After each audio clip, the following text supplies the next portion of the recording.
On the seventh day of Christmas, my ER gave to me 7 septic shocks, 6 stroke alerts, 5 pelvic rings, 4 pressors running, triple lumen cap, 2 trauma shears, and a CHF exacerbation. It is imperative that we know how to recognize sepsis in our patients super quickly, because every second longer that they are in sepsis increases their morbidity and mortality. And there are a few things that sometimes bamboozle us in we don't recognize it nearly as quickly in our patients. For instance, with our elderly population, they have something called immunosenescence. That's the natural decline in their immune system that happens as we age. And because of that, their bodies lose the ability to compensate like you and I with younger bodies might be able to do. We're used to seeing tachycardia in our septic shock patients. That's a compensatory mechanism that our heart isn't able to pump out as much blood because we've lost all of our vascular tone, and those chemical mediators that are released during sepsis attack the heart and decrease the heart's contractility,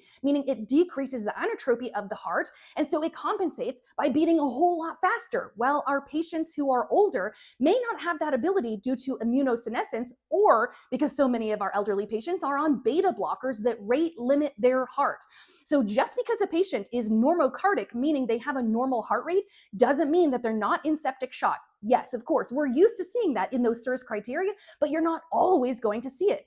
So it's really important that we're on the lookout for other signs of sepsis and we intervene quickly. We used to think that we had to glug in a whole bunch of IV fluids on these patients before we turn to pressors, but we now know we've got to use early pressors to be able to sustain that blood pressure, and we're not waiting until their blood pressure is 60 over crap. How good are you at seeing those signs of septic shock?